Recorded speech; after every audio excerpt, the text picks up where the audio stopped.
नमस्कार दोस्तों, मैं टीम टीटीसी से मनीष मंडावत।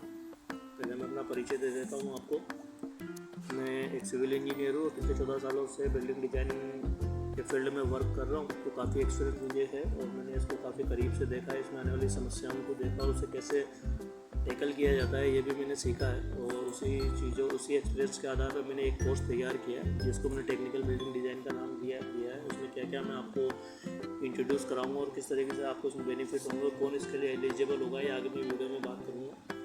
तो सबसे पहले मैं टेक्निकल बिल्डिंग डिज़ाइन के बारे में बता देता हूँ कि इसमें मैं आपको क्या क्या इसमें जो सिखाने का प्रयास करूँगा। सबसे पहले मैं पहले टॉपिक की बात करता हूँ, space design on AutoCAD with fact vastu.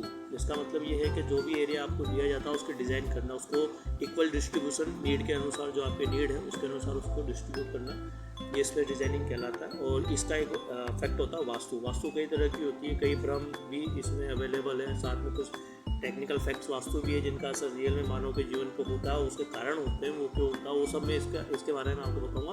लेकिन space designing with technical fact, not to other facts. यानी अदर फैक्ट नहीं, भ्रम वाले फैक्ट नहीं होंगे, और वो किस तरह से दूर होंगे वो भी मैं आपको इसके बारे में बताऊँगा। दूसरा जो प्रोग्राम हमारा रहेगा वो टेक्निकल डिज़ाइन ऑन ऑटोकैड रहेगा। इसके अंदर मैं आपको स्टार्टिंग से लेके फिनिशिंग तक जो एक हाउस डिज़ाइन के लिए जो भी ड्राइंग्स रिक्वायरमेंट रहती है, उनके नाम, उनके उपयोग और उनको एग्जीक्यूट करने का तरीका, वो मैं आपको इस टेक्निकल डिज़ाइन के अंदर सिखाऊंगा। ये ऑटोकैड पे वर्क होगा। फिलहाल मैं आपको पहले बेसिक जानकारी दूंगा, उसके बाद ही मैं इसका ऑटोकैड वर्जन आपको बताऊंगा। और उसके बाद मटेरियल कैलकुलेशन बाय ड्राइंग, यानी कि जो भी ड्राइंग आप तैयार करेंगे, क्योंकि वर्क बाय स्टेप आप ड्राइंग तैयार करेंगे, तो उस ड्राइंगों के अंदर लगने वाले मटेरियल को आप कैसे कैलकुलेट करेंगे, उसकी सटीकता को कैसे प्रमाणित करेंगे, ये चीज़ें मैं आपको इसमें सिखाऊंगा। अबाउट योर सर्विस, जिस तरीके से आपने अपने ये चीज़ें सीखने के बाद आप एक सर्विस को जनरेट करेंगे, आपके खुद की सर्विस, उस सर्विस में आप क्या क्या दे सकते हैं, किस तरह से डील कर सकते हैं, क्या एडवांटेज उसके बारे में बता सकते हैं,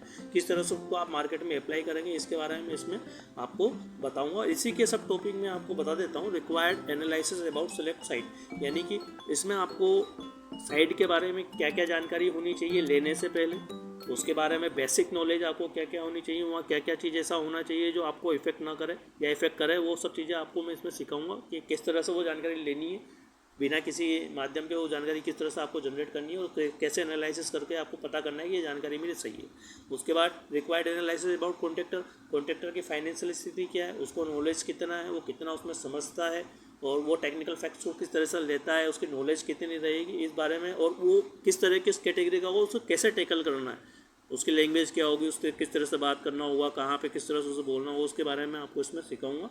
उसके बाद में आपको बता देता हूँ रिक्वायर्ड एनालिसिस अबाउट कस्टमर। ये हालांकि सबसे पहला टॉपिक होना चाहिए, इनमें डल गया है, लेकिन ये टॉपिक जो है रिक्वायर्ड एनालिसिस अबाउट कस्टमर के बारे में आपको क्या क्या पता होना चाहिए और किस तरह से आप उसके पता करोगे। क्योंकि जो भी कस्टमर आएगा फर्स्ट टाइम आपसे मीट करेगा, फर्स्ट टाइम मीट करने के बाद आप हाथों हाथों उसको समझ नहीं पाएंगे, लेकिन आप किस तरह से अंदाजा लगा सकते हैं कि कस्टमर किस टाइप का है और क्या इसकी रिक्वायरमेंट है। उस रिक्वायरमेंट के जरिए आप उसके बारे में, उसके बिहेवियर के बारे में, उसके फाइनेंशियल स्टेटस के बारे में, उसके लिविंग स्टाइल के बारे में, उसके कल्चर के बारे में काफ़ी चीज़ें आप जान सकते हो। कैसे जान सकते हो वो मैं इसमें कवर करूँगा। उसके बाद में आपको एक चीज़ बताऊँगा अबाउट योर सपोर्ट सर्विस, कैसे एक सपोर्ट सर्विस आप किस तरह से चालू कर सकते हैं, जिसके अंदर आप लोकल आपके कस्टमर्स को 24 घंटे सपोर्ट भी कर सकते हैं, साथ में उनको टेक्निकल फैक्ट्स काफ़ी हैं, वास्तु से भी हैं, साथ में वर्किंग के टेक्निकल फैक्ट्स भी हैं जिनके बारे में आपको बताऊँगा। तो ये कोर्स मैंने इस तरीके से डिवाइड किया हुआ है और इनके बारे में डिटेल में कोर्स में बात करेंगे। अगर आपको इंटरेस्टेड है तो आप इसके लिए रजिस्ट्रेशन कराएं, तो कोर्स को परचेस करें।